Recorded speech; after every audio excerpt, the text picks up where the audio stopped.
हमारे चैनल पर। मैं हूं आपके साथ शिप्रा सैनी। बड़ी खबर, गृह मंत्रालय ने बॉर्डर्स पर इंटरनेट बंद कर दिया है। दिल्ली से सटे बॉर्डर पर इंटरनेट सेवा एक बार फिर से बंद कर दी गई है। 2 फरवरी रात 11 बजे तक ये इंटरनेट सेवाएं बंद रहेंगी। यानी गृह मंत्रालय ने एक बड़ा झटका उन किसान संगठन और साथ ही खालिस्तानी लोगों को दिया था जो लगातार ये कह रहे थे कि दरअसल बजट सत्र जब शुरू होगा तो वो संसद का घेराव करेंगे। और खालिस्तानी समूह सिख फॉर जस्टिस की तरफ से तो इस बात का ऐलान भी किया गया था कि संसद सत्र जब शुरू होगा, बजट सत्र जब शुरू होगा तो वहां जो खालिस्तानी झंडा फहराएगा उसे इनाम की घोषणा एक बार फिर से खालिस्तानी संगठन सिख फॉर जस्टिस की ओर से की गई थी। लेकिन अब बजट पेश हो चुका है और फिर से गृह मंत्रालय एक्शन में है। एक बार फिर से गाजीपुर बॉर्डर, टिकरी बॉर्डर, सिंघू बॉर्डर पर इंटरनेट सेवा को बंद कर दिया गया है। आपको बता दें, बीते कई दिनों से बॉर्डर्स पर इंटरनेट सेवा बंद कर रखी है ताकि किसी भी तरीके से दिल्ली में हिंसा ना हो, क्योंकि कहीं ना कहीं जो दिल्ली में हिंसा भड़की है वो सोशल मीडिया के माध्यम से ही, जिस तरीके से तमाम इन किसानों के बीच बातचीत हुई है, तमाम व्हाट्सएप ग्रुप सामने आए हैं, तमाम तरीके से योजनाएं इन्होंने इस सोशल मीडिया के जरिए ही बनाई है। तो इसको लेकर अब लगातार गृह मंत्रालय से लेकर पुलिस प्रशासन तक एक्शन में है और यही वजह है कि इंटरनेट सेवाएं वहां बंद की हुई हैं। और फिलहाल बजट सत्र आज शुरू हुआ, बजट पेश हुआ। इस बीच सुरक्षा के भी बेहद कड़े इंतजाम दिल्ली के तमाम बॉर्डर्स पर किए हुए हैं। दिल्ली पुलिस चप्पे चप्पे पर नजर बनाए हुए है, क्योंकि दिल्ली हिंसा के बाद, ट्रैक्टर रैली के बाद इन्हीं किसान संगठन के नेताओं और साथ ही इन तमाम खालिस्तानियों की तरफ से यह ऐलान किया गया था कि दरअसल वो ट्रैक्टर रैली के बाद अब जब बजट सत्र शुरू होगा तो वो संसद का घेराव करेंगे। इसको लेकर शुरू से ही दिल्ली पुलिस लगातार मुस्तैद है और सुरक्षा के तमाम इंतजाम न सिर्फ संसद भवन के इर्द गिर्द बल्कि पूरी दिल्ली में किए हुए हैं। यही वजह है कि तमाम बॉर्डर्स को पूरी तरीके से सील किया हुआ है, फिर चाहे वो दिल्ली मेरठ एक्सप्रेस वे हो, गाजीपुर बॉर्डर हो या फिर सिंघू बॉर्डर हो, तमाम दिल्ली से आने जाने वाले रास्ते को बंद किया हुआ है ताकि कोई भी अनहोनी दोबारा दिल्ली में ना हो, क्योंकि एक बार ये तमाम किसान प्रदर्शनकारी दिल्ली में तांडव मचा चुके हैं, जिसका अंजाम ये हुआ कि दिल्ली की ऐतिहासिक जगह पर जिस तरीके से इनकी जो उपद्रव है, अराजकता है और तांडव है वो देखने को मिला। ऐतिहासिक जगह पर तोड़फोड़ की गई, वहां दूसरा झंडा फहराया गया, तिरंगे का अपमान हुआ। तो लगातार इसको लेकर अब दिल्ली पुलिस प्रशासन लगातार मुस्तैद है और यही वजह है कि दिल्ली के तमाम बॉर्डर्स को सील किया हुआ है। इंटरनेट सेवाएं बॉर्डर्स पर बंद कर दी गई हैं ताकि किसी भी तरीके से ये जो लोग हैं ये अफवाहें ना फैला सकें, फर्जी खबरें ना चला सकें। यही वजह है कि जिस तरीके से तमाम पत्रकारों ने फर्जी खबरें चलाई हैं उसका अंजाम ये हुआ है कि दिल्ली में इतनी बड़ी हिंसा ट्रैक्टर रैली की आड़ में हुई है। तो अंजाम कहीं ना कहीं इंटरनेट के थ्रू ही इस पूरी हिंसा का निकला है, क्योंकि लगातार सोशल मीडिया पर इन तमाम किसान संगठन के नेताओं और जो प्रदर्शनकारी थे, जो देशद्रोही लोग लगातार इस आंदोलन में बढ़ चढ़कर हिस्सा ले रहे थे, उनके ही ये लगातार फैलाई हुई फर्जी खबरें हैं, अफवाहें हैं, जिसका नतीजा दिल्ली में हिंसा के रूप में देखने को मिला है। लेकिन फिलहाल गृह मंत्रालय लगातार दिल्ली हिंसा के बाद एक्शन में है और यही वजह है कि बॉर्डर्स पर इंटरनेट सेवाएं इससे पहले भी बंद की गई थी, लेकिन उन्हें बहाल कर दिया गया था। और एक बार फिर से जब बजट पेश हुआ है तो इस बीच 2 फरवरी रात 11 बजे तक इंटरनेट सेवा बॉर्डर्स पर बंद कर दी गई है। हालांकि इस पर लगातार न सिर्फ किसान संगठन के नेताओं बल्कि विपक्ष के दलों का भी ये कह रहे हैं कि दरअसल इंटरनेट सेवाएं बहाल की जाए। इंटरनेट सेवाएं क्यों बंद की गई है ये सवाल लगातार उठाया जा रहा है, लेकिन ये वही लोग हैं जिन्होंने लगातार पंजाब में अगर बात की जाए तो जियो के टावर्स को भारी नुकसान पहुंचाया था। वहां जिस तरीके से इन्होंने जो दूरसंचार व्यवस्था है उसे ठप किया हुआ था, तब इन्हें इस इंटरनेट सेवा की याद नहीं आई थी। लेकिन चूंकि अब गृह मंत्रालय की तरफ से लगातार एक्शन लिया जा रहा है, तमाम किसान संगठन के नेताओं पर एक्शन लिया जा रहा है, तो ये लगातार इनकी बौखलाहट है जो देखने को मिल रही है। आपको बता दें 26 जनवरी के बाद से ही इंटरनेट सेवाएं पूरी तरीके से बॉर्डर्स पर तो बंद की ही गई है, लेकिन हरियाणा में कई जिले ऐसे हैं जिनमें इंटरनेट सेवा पूरी तरीके से बंद की हुई है 26 जनवरी के बाद से। उसमें रोहतक है, पानीपत है, सोनीपत है, ये तमाम वो जगह है जहां से भारी संख्या में जो ये किसान प्रदर्शनकारी हैं ये दिल्ली के बॉर्डर्स पर, टिकरी बॉर्डर्स पर बैठे हुए हैं। और इससे न सिर्फ इन लोगों को दिक्कतों का सामना करना पड़ रहा है बल्कि आम जनता सबसे ज्यादा परेशान है।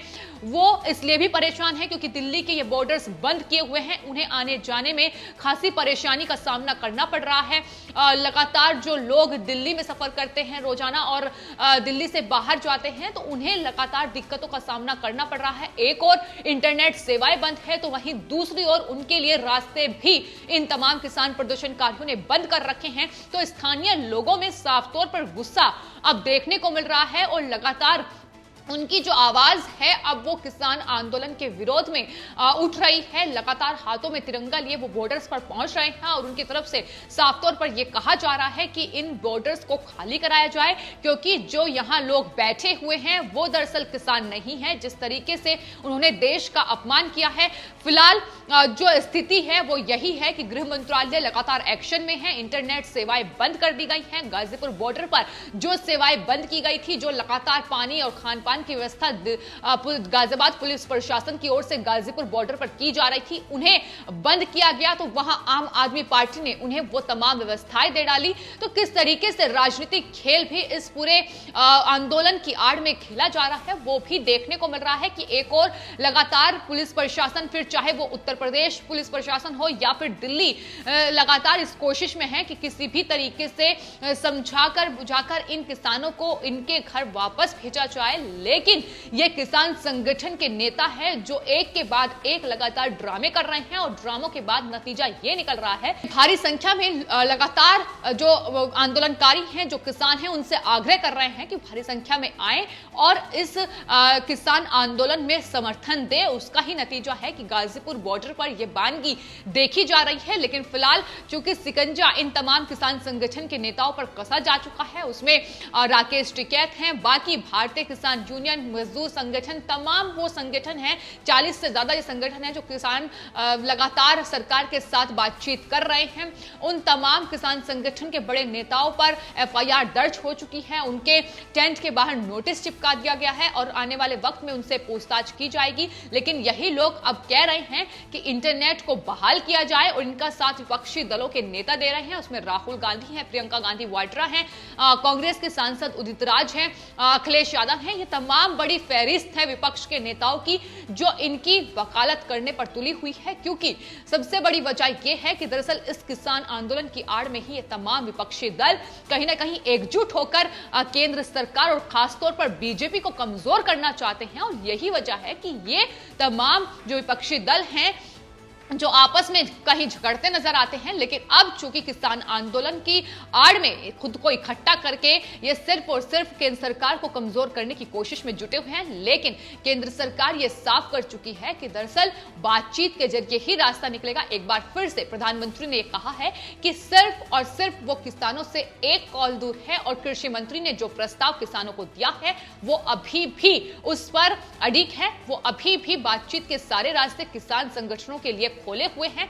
आइए और बातचीत करिए। तो एक बार फिर से न्योता जरूर दिया गया है, आने वाले वक्त में कब बातचीत होगी ये देखना होगा। लेकिन दूसरी ओर दिल्ली हिंसा को लेकर जिस तरीके से इन किसान संगठन के नेता और उनकी पूरी रणनीति ने बवाल मचाया है, जिस तरीके से ये किसान नहीं बल्कि उपद्रवी दिल्ली की सड़कों पर इस ट्रैक्टर रैली की आड़ में निकले हैं, उसका नतीजा उन्हें भुगतना पड़ रहा है और बड़ी संख्या में उपद्रवियों को गिरफ्तार किया गया है। तमाम सीसीटीवी फुटेज खंगाले जा रहे हैं और यही वजह है कि इंटरनेट सेवाएं खासतौर पर इन बॉर्डर्स पर बंद की हुई है ताकि सोशल मीडिया के जरिए ये लोग कोई भी अफवाह ना फैला पाए। आज बजट सत्र था, संसद को घेरने की इनकी योजना थी, लेकिन उनके मंसूबों पर भी गृह मंत्रालय ने अपने एक्शन से पानी फेर दिया। तमाम सुरक्षा के पुख्ता इंतजाम दिल्ली के अलग अलग बॉर्डर्स पर किए गए हैं। दिल्ली को पूरी तरीके से एक छावनी में तब्दील उस दिल्ली हिंसा के बाद कर दिया गया है ताकि खालिस्तानी संगठन सिख फॉर जस्टिस की तरफ से भी यह कहा गया था कि वो भी अगर संसद में कोई झंडा उनका फहराएगा तो उन्हें इनाम दिया जाएगा। इससे पहले लाल किले पर जो हुआ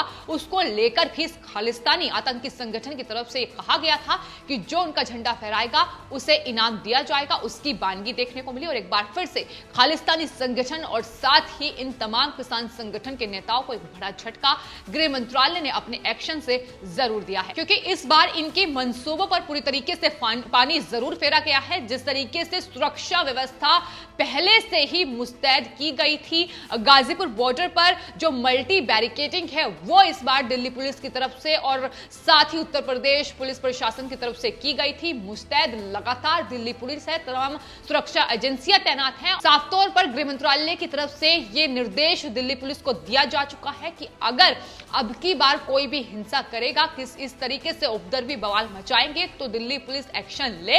और यही वजह है कि बड़ी संख्या में सुरक्षा बल तैनात हैं।